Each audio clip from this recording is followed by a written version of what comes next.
not a good way to wake up. Or look at your first assignment of the day when I'm taking a look at the schedule for today, and I see it's my turn to do plead the fifth. I think one of my first words today was a cuss word coming out of my mouth. And you don't want to start your day like that. And it's also how you ended the show yesterday, because you do this little thing called the 2-minute drill where you record teases for all our segments coming up the next day. Yeah. And I heard you as soon as you saw that we were doing this, and it was your turn. I think a profanity came out your mouth. I think it did. I think it did. And it doesn't feel like it's been, 4 weeks? It feels like I just did it 2 weeks ago. All right, so plead the fifth, if you're new around here, is these guys submit anonymous questions, and they're supposed to be cringeworthy. Like, it's like a really nasty ask me anything right here. None of us can see these questions before they're on the air, and we can plead the fifth. In other words, we can say, you know what, that's one I'm just going to pass on. And I think, based on last time, I think I probably will use my plead the fifth this time. It's there for you to use. Yeah. You're not getting any kind of like monetary compensation for not using it. I know, but the real juice is saying, I went through all 5. They couldn't intimidate me, but then I did it. And as soon as I did it, I felt like I might have hurt another team member's feelings. And I just ruminated on it, waking up in the middle of the night. So much so that I had to call them the next day and go, my man, I think you're talented. There's no trophy for this. There's no trophy at the end. So by all means, plead the fifth, just not on my questions. The trophy is in my heart, in my soul. Oh, okay. Let's go. Let's attack it. All right, Bert. I plead the fifth. In order for you to retire, you need to bring back one former Bert Show co-host. Oh, easy. Who are you bringing it's a co-host. Well, I'm not in here anymore. We're no other main hosts of the Bert Show. Yeah, well, since I'm not going to be here, one of the main hosts of the Bert Show.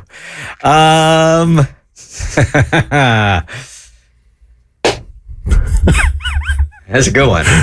Is your list going something like this? Nope. Nope. I'm just trying to think of how. You got me, Tommy. I'm going to plead the fifth. Whoa. You got me. Oh. Yeah. Wait. No, I'm not going to plead the fifth. That's not wise. I feel like there's an obvious answer. I do so too. do I. An obvious answer? Who? What's the obvious answer? Okay, yeah. Melissa Carter. There you go. That was the obvious answer. There you go. Yeah, my mind went, to a negative direction. You panicked. I did. I really did. Or you can even go far back as Lindsay. I wouldn't do that to you guys.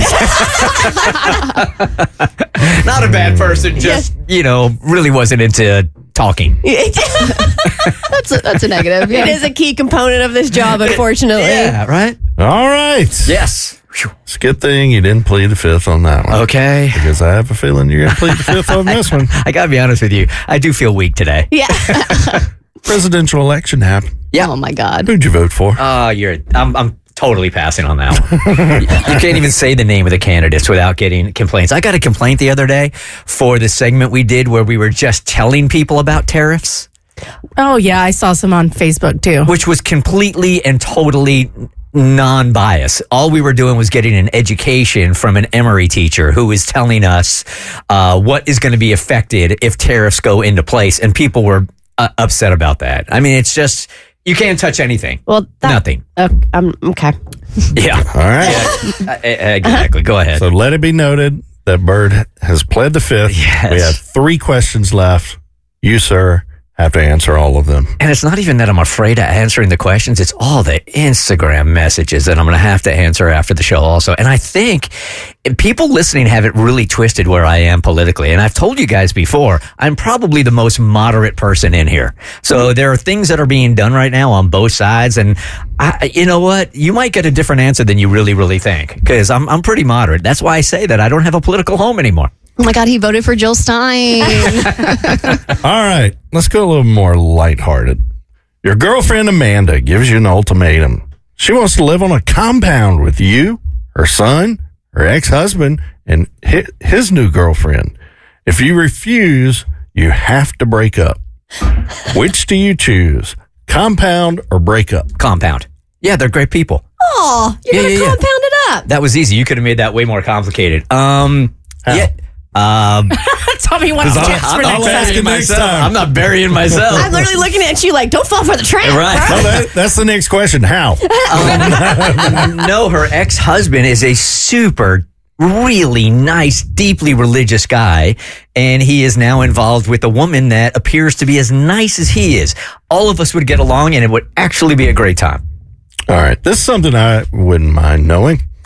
Hollis's feelings aside, your son Hollis, he's doing the college thing. He's getting accepted to universities. If you could choose between the universities he has been accepted to, wait, list them off real quick. Where's he been accepted? I think, based on this morning's email, he might have just got into Mississippi State also. So we're looking at Ole Miss, Coastal Carolina, and Mississippi State so far. Still waiting, I think, on Auburn, Clemson, Georgia, maybe Kentucky and Tennessee. All right, let's Wow, do he this. just went the whole SEC Well, route, didn't yeah. he? Wait, what about the one he wants to go to? When are UNG acceptance? He applied. I'm not exactly sure. I think he said March. All right, so this is going to be a two-part question, A and a B. Of the ones he's been accepted to, That's not fair, but go ahead. which do you want him to go to the most? And then of all the ones you name that he potentially could get in, which do you want him to go to? I thought when we went to Ole Miss that really fit him. The personality of the school, the size of the school, because he goes to a teeny little school right now. And my kid has kind of grown up, and he's turning into quite a little Southern kid, and that's Ole Miss right there. I just think Saturdays would be great for him. His social life and getting into a fraternity life would be, he just loves being social. I think he could have got into sports management there also, or some kind of management. Although now he's starting to lean into economics. I thought that was a great fit. But he's got his heart set on being a dog. So the second part of your question would be Georgia. That's where he really wants to go. Okay. We always got to throw in one for to jack up with the chemistry on the show. So who on the show do you think fits in the least with everyone else? Who fits in the whole staff? Yes. Who fits in the least? That's a great hard question to answer, because everybody can be in rooms together for long periods of time, and we all like each other a lot. Least fits in. I feel like this is an easy answer, too. Really? I wasn't going to say that. Who are you thinking? Yeah, who were you thinking? Yeah, wait. I On also the think count it's easy. On the count of three, No, I don't have an answer. all three ladies. You know what I No, do? let him it's answer not Okay, first. yeah. Well, I'm curious as to who you All think. right, yeah, I think I do have an answer, but let me let it cook. I think it's probably Mo, because Mo just is probably the most introverted and likes to be Not by hang himself. out. Like, literally not hang out. Yeah, even when we're hanging out at parties and stuff like that, he isolates himself a little bit. So it's not that he doesn't fit in. It's just that I don't think he's very social like that. I think Mo's a lot like me. He hates people. Who were you going to say? This is not my plead the fifth, baby. Next week. Next week. You said it was pretty obvious, though. I don't think it was very obvious for anybody, really. It's coming. You're going to have to answer it. It's one And I word will at a gladly time. answer it All right. next week. All right. Are we at the last question? I hope so. I don't know. Count them. You're the one. That was the last question, no? No. This is the last question. Have you ever faked one of your opinions on air because you were afraid your real belief would get you canceled? 100%. If so, Absolutely. I'm not done. It can't be a two-parter. What? I'm not done. What was it? Well, what was the opinion that, I think that I have given up. It's more given up than given a false opinion. I think the debate that we had time and time again of short dudes being equivalent in the dating world to heavy women, either I wasn't expressing myself well, or it's just not accurate, but it gets so much heat that when it comes up now, I just let it pass. There you go. He did it. There you go. All right. Yeah. Think about me. I'm a short, fat dude. It's a good thing you're married for 28 years. She's got a weird pattern emerging in her life right now, and she's defining it almost as eerie. What's going on, Kat? That, or I'm losing my mind. And I need you guys to weigh in and be like, no, you're right. This is weird. Or no, you're right. You need a 5150 hold. So You're due for one. Yeah, probably. She's like, I'd like to sleep. Yeah. The silence and the being alone and the straight jacket jacket will feel like a warm hug at this point, okay? It's a grippy sock vacation. Yay! So I'm a big reader, and I was in a reading slump, and my husband Chad and I share a Kindle library, and he downloads like any book that looks interesting, an author that his friends recommend, one he heard about. So I'm like, cool, I'll just go, these are all pre-vetted books, I'll go pick one. I picked the first one at random. The main character's name is Cassie. And I'm like, I can't deal with that right now. I want to escape, not be reminded that I exist. So I picked another one, and the main character's name was Dr. Young, which is my dad's name and my sister's name in like a month when she gets her PhD. No, thank you. Next, third book in a row, another prominent figure from a past chapter of my life that I have closed. And I'm like, what the hell, Kindle? I'm going to read something from my TBR pile, my to be read pile. So I grab a physical book instead. 3 pages in, the name Chad appears. Chad, the character, is a middle-aged stay-at-home dad with a consulting job, a.k.a. my husband. And I'm like, all right, that's weird. But then again, Chad is not an uncommon name. It is weird that 4 books in a row have featured prominent people in my life. But again, I'm a big believer in coincidences before we jump into the paranormal.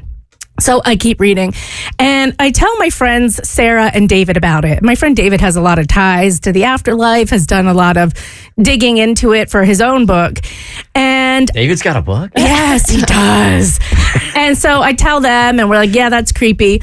Then we're at the Bert's Big Adventures staff conference. It's the nighttime, so I go chill by myself outside. I open TikTok, and the first TikTok I see about books. And this is important because I asked David and Sarah, what does this mean? Because it's weird, but what does it mean? I have a hard time believing someone's trying to send a sign. The first TikTok I see about books, I'm 3 TikToks in, the caption literally says, "Oh, hi, Cass." What?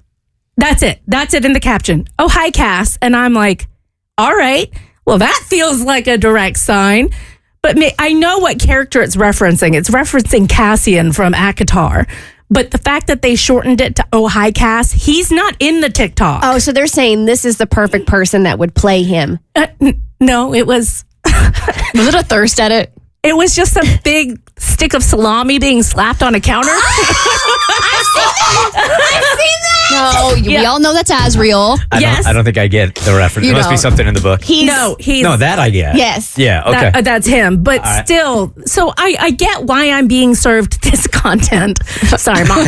But it's still weird that the caption said, "Oh, hi, Cass." Okay, Yeah. so you feel like you're getting signs. But have you been able to decipher them? Like, what does this all mean? That's what I'm trying to get at. What's the connecting point here in all of these things? Because it does seem to me like, and I am a believer that the universe puts things in front of you over and over and over until you get it. So with all of these signs, what is the commonality of all of it? Oh, it's not over yet. Oh, it's not. It's not over yet. So I'm like, okay. And so I tell David and Sarah. The next morning, David's like, have you seen anything else? I'm like, no. Woke up, went straight to CPR training, and the conference. I haven't looked at TikTok. I haven't read any books. So then during a break, I start reading my book again, and the name Josie appears, and that's my grandmother who has passed on in conjunction with another major person from a past chapter of my life together. Wow. It's like Josie and this person. And I'm like, again, these names are not uncommon. So I'm fighting very hard. Josie's not super common, though. Yeah. That's my other thing. Like, it's not super common, but I'm trying to be like, hey, Cassie, you're really looking for patterns now. Like, I think now that you've been alerted, you're searching like, oh my God. Like, I turned down a random street, and it was the street I used to live on, like driving home. Isn't there a name for this too? Like if you see if you buy a red truck, all of a sudden you see nothing but red trucks. I forget the name of that. I think it's synchronicity or something. Yes, but exactly. And that's exactly what I'm telling myself. So now I'm writing it all off. I'm like, okay, you're being ridiculous. So I pick a new audiobook that TikTok had recommended. The main characters' names are Josh and Allie. I know this going in. I'm like, safe. I start listening. The name Sarah pops up, the friend I told about that stuff. And I'm like, that is a super common name. This is not a sign. So then I'm having these thoughts and I'm thinking, I'm like, that would have been cool, but you're searching for meaning that's not there. And then all of a sudden, the main character, as soon as I had that thought, goes, "Good night, Alyssa." Allie's name isn't Allison, it's Alyssa, and that's my sister's name. Yeah, something's not right. It's weird, right? Yeah. It Okay, is weird. Thank you. Yeah. I am not crazy. I will Unless you cancel my really- grippy sock vacation. But unless you need that grippy sock vacation, we'll just go ahead and tell you you're okay, crazy. I am crazy. I will be away for 72 hours. You know why this stuff doesn't happen to me? Because you don't read. Exactly. All right. You can eliminate that problem immediately. Look, if you're looking for a bad take on the internet, it'll only take you about 10 seconds. Yeah. That's pretty simple. But mathematically, there has to be the worst take of the week. So this comes from at Kayla.G21 on TikTok. Here she is out in the dating scene, Abby. Matches with the guy, meets a guy. They go out on a first date. As one does. And she's, dressed up. You could tell she put effort into her hair, her makeup, her outfit. And something happens at the restaurant that he is not happy with. And he decides that he needs to, tell her exactly how he feels on their way home from the date. So they're sitting in the car, and obviously the conversation had been going, and she is incredulous to what this man is telling her. So she starts filming herself. She doesn't film him, but she's filming herself sitting in the car as he starts to berate her for what she did at the restaurant. And I want you just to sit and think, what could somebody do on a date at a restaurant that would cause you so much angst that you would literally have to give them the what for on the way home? Oh, treating the waitstaff poorly. That's the only thing I could think of. Or not tipping on good service. Yeah. That really, I think, makes a statement about somebody. I'm going to go out on a limb and say maybe bad table manners. Getting too hammered on the date. Oh, those are all great. That is not what she did. This is what she did. I was just thinking that you were going to be a little more calm, which is what I'm looking for. Can you give an example of how I wasn't quote unquote calm? Okay, yeah. The table next to us singing happy birthday, and then you obnoxiously singing happy birthday out loud with them was kind of embarrassing. That was very inappropriate to me and honestly immature. Can I be honest? Yeah. I feel like if it's not a good match, that's totally fine. I just feel like you unloading on me right now is just a lot for meeting each other 3 hours ago. I get it, but communication is important, obviously, right? That's key to a relationship, so I'm communicating how I feel. Okay. And this is how I feel, and moving forward, beautiful personality. Obviously, you're a beautiful girl, but you acting like that isn't what I want to marry. Okay. So I'm just trying to put you in check so that you can... I don't really think I like that specific verbiage. Oh, sorry. So I'm not trying to put you in check. I'm just trying to make you aware so that you and I can maybe progress and see where this goes and give it another chance. One more thing, though. Sorry. It was a little 6-year-old girl. She was very excited. And But was that your family, or did you know anyone? no, I just feel like the energy that you're giving off right now is very bah humbug. I don't feel like there's anything wrong with spreading a little joy. And she seemed very happy that I was singing along too. I'm sorry if that rubbed you the wrong way. That wasn't my intention. I want to date a sophisticated woman. Okay. That's classy. That's not going to get loud. Especially when we're on our first date. You're mine. When we were on the date, it was between me and you. I felt like you...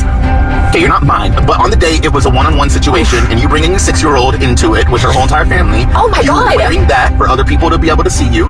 I'm so stressed listening to him. So he's upset because she joined in and sang happy birthday to the 6-year-old little kid sitting next to them at the restaurant. Well, that's only part of it. I mean, the way that he was... the words that he was using to put her in check. You're mine. What? And then the audacity to be like, well, I need to tell you this in case for us to have a future. And if you could see her face when he said that, she's like, you're getting blocked immediately. Like, I'm never speaking to you again. What future? There is no future. None. Zero. What shocks me that you would speak to somebody like that on a first date, but expect to continue the relationship. You are very good at finding awful takes. Oh, thank you. Really awful takes. Yeah, I saw that one earlier in the week, and I immediately was like, That's awful. pull this audio. We're using it for bad take this week. All right, let me ask you guys a question. Have you ever visited a friend or a family member that has a dog that is obnoxiously loving and wants so much attention that it won't leave you alone? Like, it doesn't understand about space at all, that if it's coming to be pet, that it's in your lap or it's literally climbing up on you now, and it just, which is cute at first, oh, I love you too, but then it just it's aggressively trying to be noticed. I've never met a dog where I thought you were in need of too much attention, that would be like my dream. If like every house you walk into, the dog just wants to cuddle and be loved on like immensely, I would never think twice about it, and I would feel like so lucky and so blessed that the dog chose me to cuddle it. You're a way better person than I am. You? Typically, I'm very excited if a dog is coming up to me and wants to cuddle with me. I will say there is something about dogs that certain dogs like to go straight for the crotch. And I did have a family friend where the dog just was up in there. Oh, just getting a sniff. Right. And I felt like that was a little much. Now, it's so funny, like the core memories you have. Growing up, there was a girl who lived down the street in the cul-de-sac from me, Tiffany, and she had a Cocker Spaniel, and they're hyper little things. And it got so excited, it peed on everybody. Oh, no. As soon as you walked in the door, like the dog, if you touched the dog to pet it, it peed everywhere. Okay. Well, the reason why I'm asking, and this is an interesting plot twist, is the dog that I'm describing now is my Franny, who just about a year ago, where I adopted her, would barely come near me. She was so scared and came from this farm in Iowa, would run into the shrubs. I had a hard time just petting her before she let me pet her twice and then run away. Well, there has been a tweak over the last like 6 or 8 weeks that she now realizes that I'm her person, right? Which is really great. I mean, it is really super rewarding, incredibly rewarding to see a dog develop like this.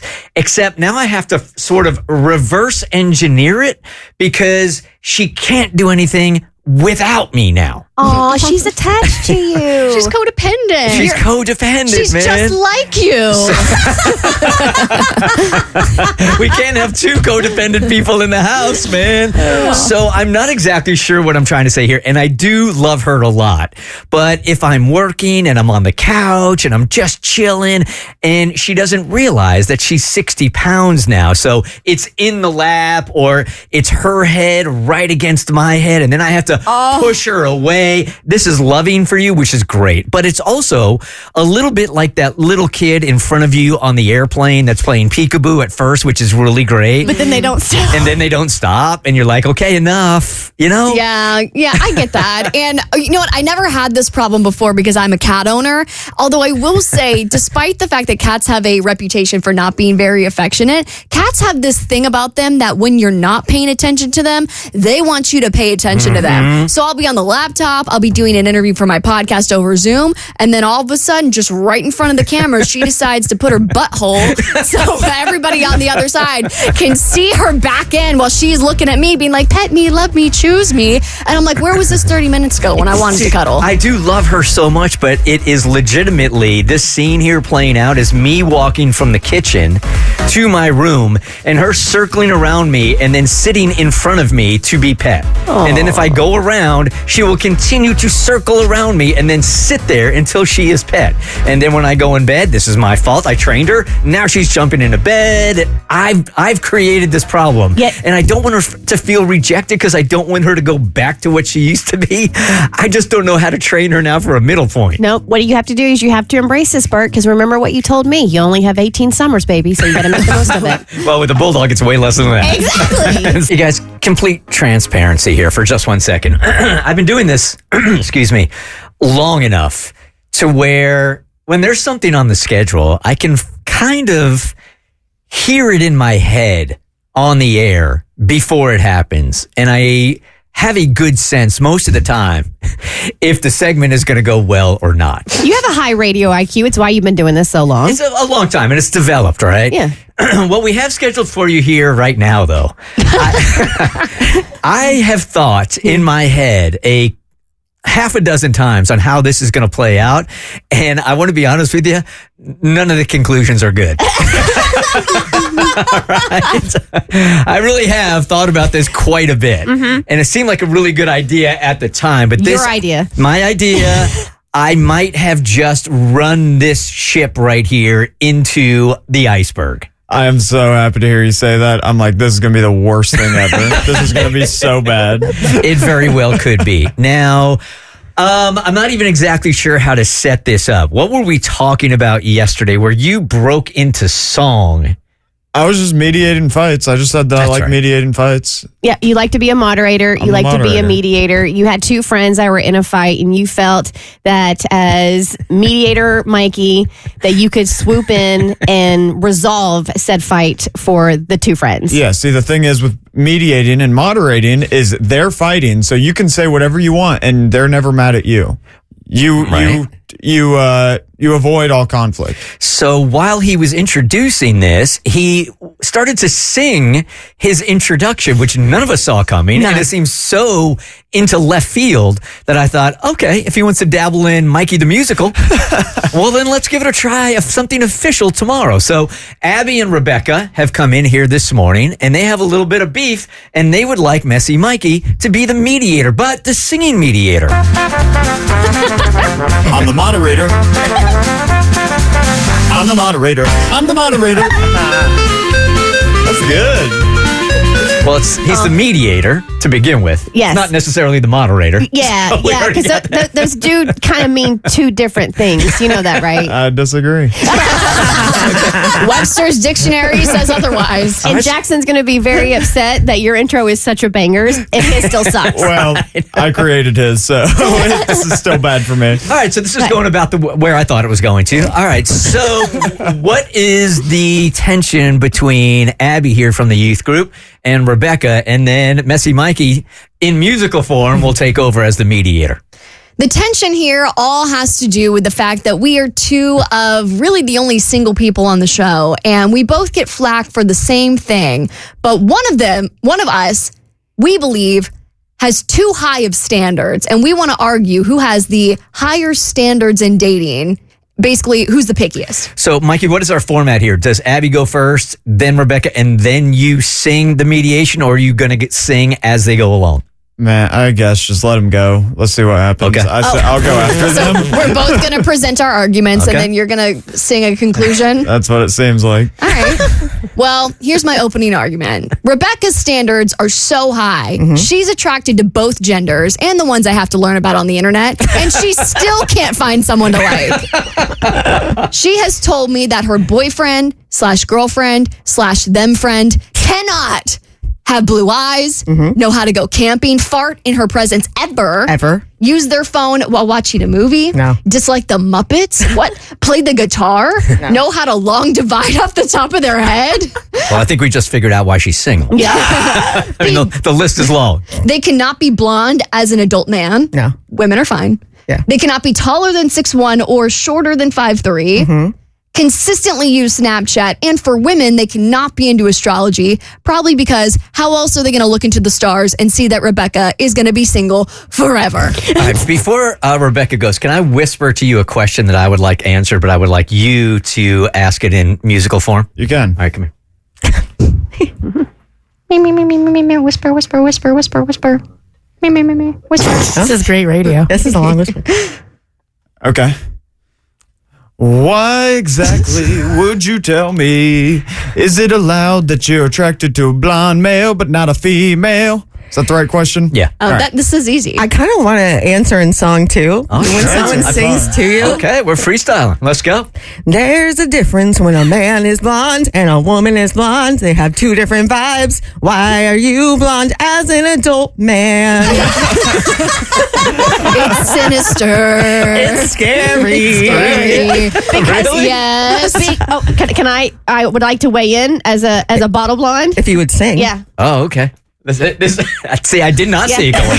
Okay. This is because most women who are blondes are buying that blonde and going to a stylist and getting their hair done. So if you're a grown man who is blonde, that means you're going to a stylist too to get it done. And that screams high maintenance. Would you make an exception for men from Norway who are Scandinavian and probably natural blondes? No.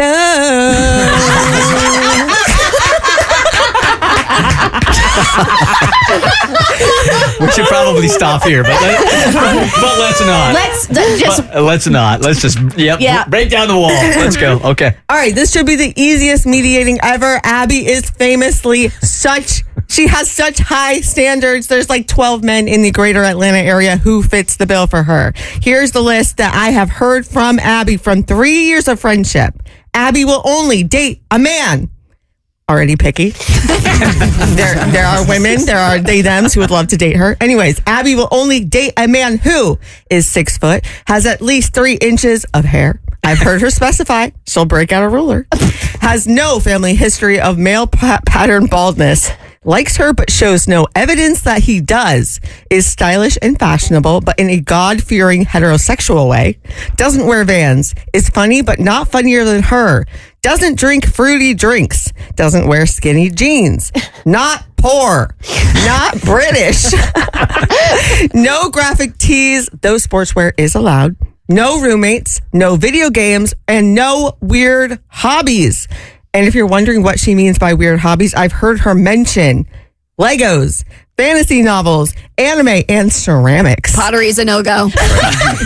No-go. No pottery. Except if you're Patrick Swayze and go. Swayze. So what is the mediation that we like? Who's right? Who's wrong? What is he mediating musically? Who has higher standards? Like who's not getting a date because their standards are too high? Okay, friends and neighbors, won't you gather around? Listen, I'm going to tell you something as the mediator. I know I'm not supposed to pick sides, but I think Rebecca is right. Abby, you might have your standards a little too high, but you both sound like a couple of losers. Listen, Abby, maybe you should try switching sides. Don't only chase, only guys. It sounds like Rebecca, she's open to a lot. Oh my gosh, I haven't got a crock pot. Guys, I don't know what you want me to do with this. I'm so glad Mo is out today because this is the whitest thing we've ever done. This is pretty much how I had it played out 6 times in my head. Yeah. Okay. All right. Well done. You did what you could. I'm going home. I think it might be one of only like 3 things my dad ever really said to me that stuck.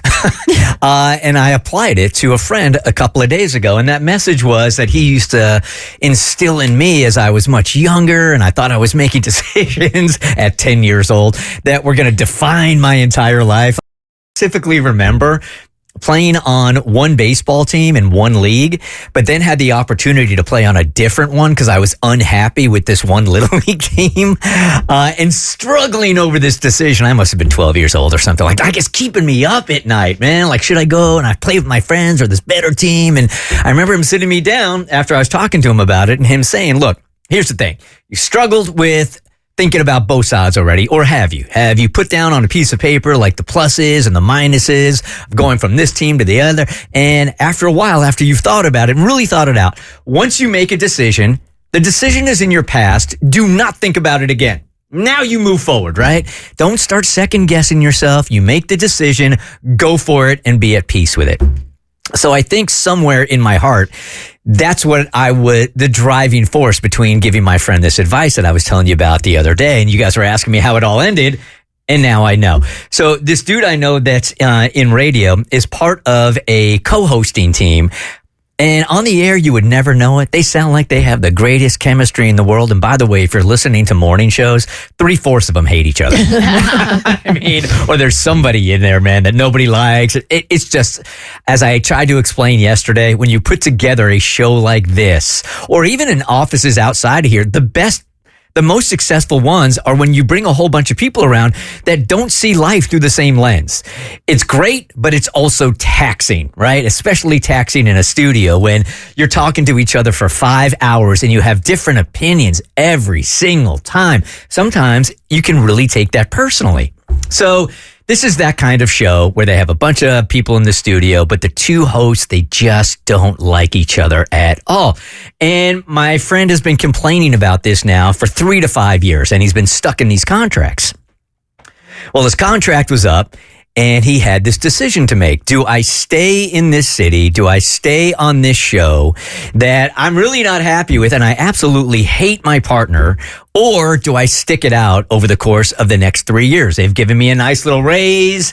It certainly made it a very tempting offer, but what is the cost of my mental health? And it's so funny too. Like, you can be a part of a show where people are like at each other's necks, and you're doing so well.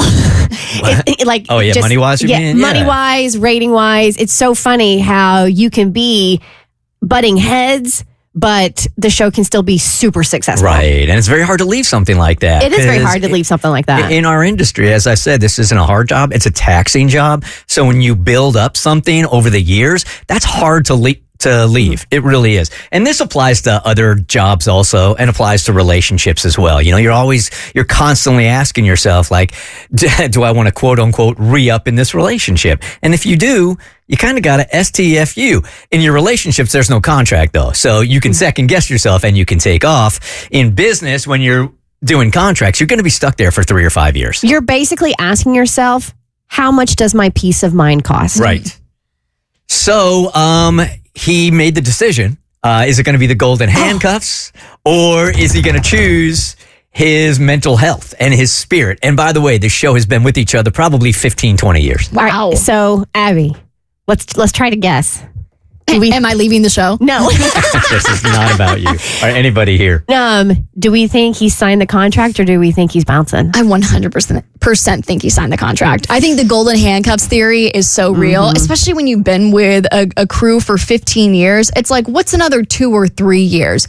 And if you think about it, if you really want to get out, sign one more contract, take the cash, and plan your exit route for the next couple of years, and then figure it out. 3 years is a lot of time to be stuck in a 10 by 10 room with somebody that you absolutely hate, because it starts to affect you in different areas also. Yeah. Same as a relationship, man.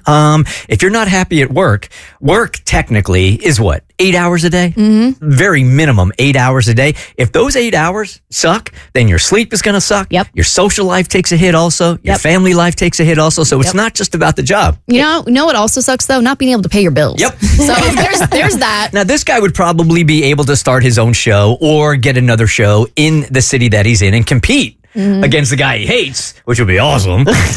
Or just leave and end up being successful, I think. So that's my argument. I think he signed it because I think then you wouldn't be having those conversations about him complaining. I think he would be having conversations with you of, how the heck do I start my own show? So I think he signed it. My heart says he's walking away and finding his peace and his future elsewhere. But my brain says he signed that contract. Oh, he signed that contract. Yeah, I know. He signed that contract. And I had to say to him, okay, dude, that's good that you did that, but now it stops here. Yep. No more complaining. No more going to the program director. This is it. Yep. You just signed it. You committed. You knew what you were getting into. You've been in this relationship for 15 years. There are no secrets. Now, STFU and make your cash. He picked his hard. And that's right. He totally did. So she got offered a position at her husband's company. He doesn't want her to take it, and she wants our advice here in just 1 second. Before we get into that, I do want to address something with Abby here. Abby, it seems like the boomers have moved on from their hate for you about your cat stunt, your sonogram stunt, and now they are coming after you over grammar. Oh my God. I am at my wit's end. I was on a walk yesterday and I just got a DM that sent me into a spiral. I don't know what has been in the air in the last couple of weeks, but I feel like I've gotten a series of emails and DMs where people are nitpicking my grammar, and I don't understand this. This isn't new. I've had boomer bosses and boomer colleagues before that will just stop you mid-sentence and be like, actually, it's she and I and not her and I. And I talk like a normal, regular American with somewhat imperfect grammar that makes sense to most people. And so I was looking at a DM I got yesterday where someone just took my Instagram story way too seriously and was like, well, actually, the apostrophe should, and I was just like, you know what? Enough. Enough already. I was like, get out of my DMs. They were my last straw. I'm sure they are a perfectly lovely human. I'm sure they're listening right now, but just know you caught me out on a bad hour. And I was like, you've lost Instagram story privileges. Leave me alone. Who critiques Instagram punctuation? Oh, I get it quite a bit. Oh, yeah, all the time. Yeah. But if they actually knew you, they know that's just lovable you. Yeah, I'm just lazy when it comes to that, Yeah. and backspacing it takes up too much time. So I see it, I'm just like, nah. Yeah. I just don't understand why it's such like a pain point for the boomers. Like, leave me alone. Like, if I use something out of context, or if it's a word that doesn't mean the thing that you think I don't know. It's just so ridiculous to me. Like, why is this taking up headspace for you? There are real palpable reasons to dislike you. that is not one of them. There are so many things that you can come after me Yes. for. My apostrophe usage should not be one of them. I felt like I had tremendous growth the other day because I posted something that I thought was mildly funny, but I used the wrong your. I put Y-O-U-R instead of Y-O-U''R-E. And I was this close to deleting it and reposting it. And I was like, life's too short. Feels good, doesn't it? I'm like, I'm going to let this puppy ride. I don't care. Feels good. Like, I hate it. I hate this for me, but at the same time, I don't, because this is growth and I'm just going to let it slide. Sometimes I leave it up purposely because it's really good for engagement. And Yeah, it is, right? someone's got to pay the bills, and it's me. All right, so the email is, she's really conflicted here because she was offered a job at her husband's company. Sounds great, more money, but her husband absolutely doesn't want her to take it. What should she do? I need your advice on a situation that's causing some serious tension in my marriage. I was recently offered a great job in the marketing department of my husband's company. To say my husband is not happy about it is an understatement. In fact, he's mad that I even applied without telling him. And now that I've been offered the job, he's even more upset. To be clear, it's a small company, but we wouldn't be working side by side. He's in sales, I'd be in marketing. There would be some interaction, but not all the time. He thinks we already spend enough time together, every night, every weekend, and that I should, quote unquote, take my talent elsewhere. He doesn't want to carpool or have lunch together every day and feels like working at the same company is just too much. He says he needs his independence and that this makes him uncomfortable. I, on the other hand, think this is a fantastic opportunity and I don't see why he can't make it work. We'd be in different departments. I'd respect his space, but he is so against it that I'm wondering if I'm being selfish for wanting this job. So who's right here? Should I turn down a great job for the sake of his comfort, or should he try to compromise? Would love to hear what you and your listeners think. The company needs my decision by end of business today, so I'm feeling the pressure. Help! Okay, so let's not default to the worst case drama where obviously there's a woman in the office, he doesn't want you around. Let's throw that one out. Let's just say he just really doesn't want to work with his wife. Right. So this dude is telling you that he knows himself, that he needs this kind of space, this kind of separation between church and state. I'm very independent like that also. No matter who I'm in love with, I really wouldn't want to be around them 24/7. I gotta be just smothering.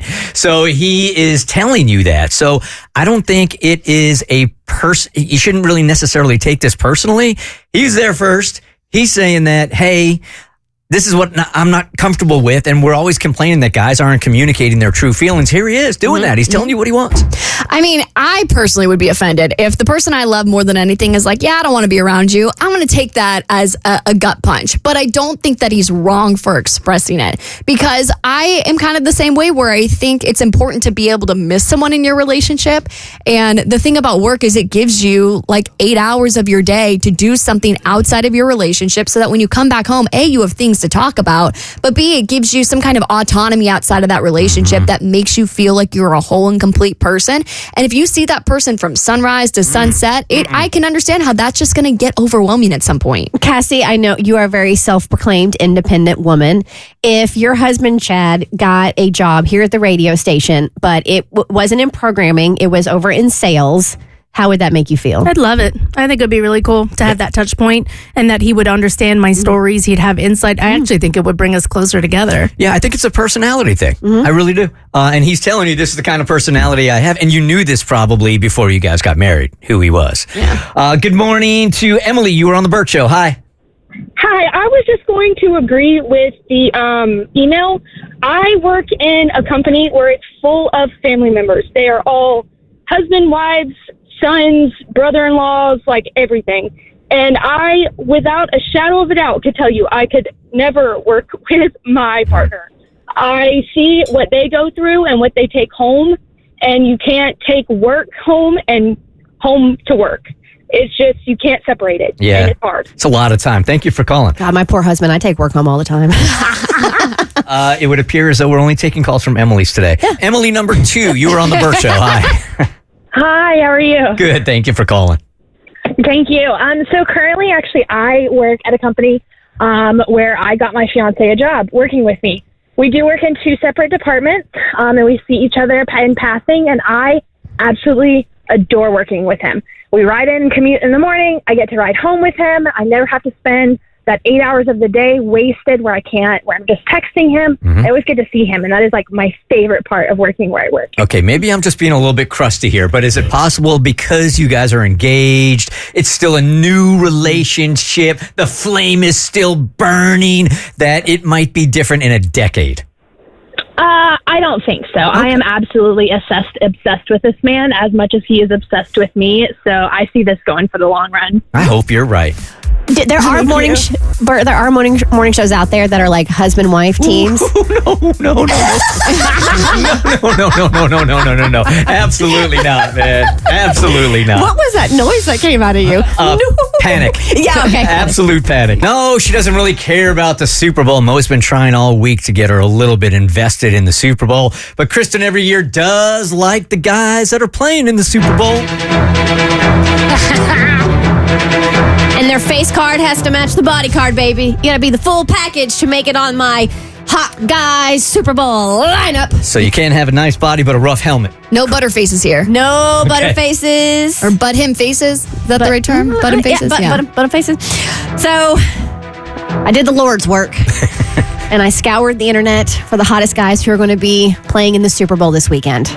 And they are plentiful. All right, now if you're listening on the podcast and you're listening live right now, I'm assuming as you use these pickup lines, some of them are going to be pretty naughty. I'm about to give the kid warning here. Okay. Because no child should listen to what's about to come out my mouth. You might want to give the adult warning too. I'm scared. This is adult content. A couple of lines didn't pass the test. Tommy said, you under no circumstance can say that on our airwaves. Can we do it during the bonus? So I deleted them. I don't know if I want even the bonus. It's too much for the bonus. I don't know if I want people having me. I don't know if I want people having audio of that. Okay. All right. I'll think about the one about the Super Bowl ring. Maybe. All right.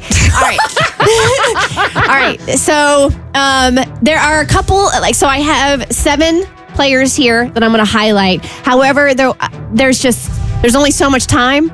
So Darius Slay Jr., he's a cornerback from the Chiefs. You're hot, but I didn't have time to put you on my list. And Devonta Smith, he's a wide receiver for the Eagles. You're hot, didn't have time to put you on my list. All right. Good. He went to Alabama, I think. Okay. And I'm congested, so it is what it is. That was almost not. From the Eagles! Are you Bourbon Street? Because I want to go down on you all night. Oh, no. At quarterback, Jalen Hurts. Oh, Jalen Hurts. Hurt me, baby. Oh, yeah. You have been loving on him all week. He's so pretty. Yeah, it hurts so good. And he's got an all-women management team. He's a feminist and he's good with his money. He owns like a small house in Texas. He's financially savvy. Another Alabama guy. All the things. You can't get rid of him. And my friend DM'd me and she said he's actually a good guy. He protected her at a party. Oh, no way, really? Yes, isn't that so sweet? I love this man. Form a harem with me, Jalen. From the Chiefs, you must be a crawfish because I want to peel your clothes off and suck your head. Oh. Travis Kelce! Oh, my. Wow. Oh, my. I'm clutching my pearls. Wow. I hope Taylor doesn't have a shellfish allergy. Oh, my. See, you're from Louisiana. You guys love crawfish, right? Yeah, and you do suck the head. Yes. That is very accurate. That's where all the good juices are. Okay. It is. Let me take a breather. I'm uneasy. You should be. From the Eagles, my nickname is Dishes because I want you to get me wet then do me. I'm running back, Saquon Barkley. Outside of Patrick Mahomes, I think this Super Bowl really is kind of circulating around that dude. Yeah. How's he going to do? And I'm only stalling so you can get your breath. I appreciate that. From the Chiefs, I don't want to choke on beignets. I want to choke on you. I'm running back, Isaiah Pacheco. right, because you do choke on beignets all the time because of the powdered sugar. Yes. It's always the white stuff that gets you. I came up with that one on my own. You're welcome. And it's in New Orleans. Yes. The beignet. Nice. Now I get it. Bourbon Street, beignets. I got a little bit of New Orleans. I got a little bit of football, and then the rest sucks. So I had to throw some other stuff like this one. From the Chiefs, do you have a shovel? Because I'm digging that ass. At White Ring, DeAndre Hopkins. All right, two more. Did you say from the Chiefs? Is he an Eagle? Yeah, I thought DeAndre Hopkins is a Chief or an Eagle. I thought he was. He's definitely one of the two. He's hot. I hope. He is a Chief. No, he's a Chief. Okay, thank you. My bad. I did my research, My bad, sir. my bad. I Googled DeAndre Hopkins shirtless, thank you very much, to make sure that he checked off the list. Two more. From the Eagles, do you like whales? Because we can go hoop back in my place. Tackle! Jordan Mailata! That is so dumb. It's brilliant. Was that the finale? No, we You got still one got more. another. I don't think you got it in you. Oh, I do, baby. I got to give it up for McDuffie. So here we go. Okay. This is the last one, or Last no? one. Okay. Good luck. Godspeed. It's a Hail Mary. It is a Hail Mary. At Chiefs, are your legs tired? Because as long as I got a face, you'll have a place to sit. Trent McDuffie! I think that's a good place to get out. So Katie and Rebecca had a great opportunity last weekend, and things went sideways. How, and what happened? So, have you all ever just been in a situation where you're with a friend and you see some things, and it just so happens that you witness like secondhand embarrassment, like you're cringing, but it's not something that happened to you, it's something that happened to your friend? That's what happened to me this past weekend with Rebecca and I. So, we were invited to be a part of something that I know I'm super excited about. I think it's going to be a big deal. We can't tell you guys the details just yet, but we get there and we're like, all right, this is our time. We're going to have a great time. This is going to be great. Super excited. And we're waiting in like this kind of waiting area. So there's like a couple of tables and we're just waiting to be told, what we're going to do, right? So a guy walks in and he seems friendly. He introduces himself to us and he sits down at our table and we're like, okay, cool. This is going to be easy. We're going to start meeting new people too. So then people start to roll in and more people, as they start to roll in, we realize that everyone seems to know one another and they're all connected and we're just the odd people out. So the initial guy who sat down with us and introduced himself, he decides, you know what? I'm going to leave you guys, and goes to the table where he knows other people. He's like, hey, you guys got an extra spot? And he just moves over there. So Rebecca and I look at each other. We're like, okay, I guess we are not the cool kids here. This is a little awkward situation, but okay. So Rebecca goes to the restroom and a couple walks in, a married couple walks in, and they sit down at the table we are. And I'm like, oh, maybe we'll be fine. We'll make some other friends. And so I see this couple have an exchange. And the husband, he's talking to his wife, and his wife, she's speaking back to him, but she's not speaking English. So I'm like, oh, okay, she speaks a different language. I just leave it at that. Don't think anything of it. Rebecca comes back and she's looking at me. She's like, Katie, I don't think we're going to be the cool kids here. This is kind of going to be like a weird situation. I'm like, yeah, it might be, but you know what? We're going to have fun. This is great. So as she gets up to do something, she looks at the woman from the married couple and she says, hi, I'm Rebecca. And the woman just goes, eh. It just makes this like weird, like awkward smile at her. Like she doesn't say, like literally verbalize hello back and say her name? No. And so when she does that, Rebecca she makes this weird look like, that woman's weird. And she walks off. But meanwhile, in my head, I'm like, the woman doesn't speak English. And I know the woman doesn't speak English. Rebecca's trying to make friends. And the woman has no clue what Rebecca probably just said. Bless. Okay, here's what happened from my point of view. I feel like Katie is underselling how lame we were because we were so excited for this opportunity. It was like the coolest thing ever. I can't wait to share it with you guys. But we show up and we're in this little group of people who are doing this big thing. And it's a group of like younger 20s, sort of really cool, like guys and like girls who obviously end up sort of like tangentially knowing each other, and they're really cool. And I'm sitting there and I'm like, I have never felt older or lamer in my life. The guy gets up from the table with us to go sit with the cool kids, and I'm like, oh my God, this is middle school all over again. I am so lame. So yeah, I get up, go to the bathroom, I come back, and there's that couple sitting there, and I'm like, oh my God, an ally. They're gonna talk to us. They don't think we're weird. They think we're cool. So I look at the woman and I say, hello, I'm Rebecca. And she just kind of stared at me, and I was like, oh, they must have talked to the other people already, because she was not having me. I had no idea she only spoke Spanish. When do we get to find out about what this event is? Hopefully next week. Yes, Okay. Thursday. Because they were very cryptic like Monday I came in, I'm like, hey, what'd you guys do this weekend? And they're like, can't talk about it, I had to sign an NDA. And I thought you guys were joking. Nope. No, so serious. It's like, serious. Our lips are sealed. Okay, next week. The Bert Show.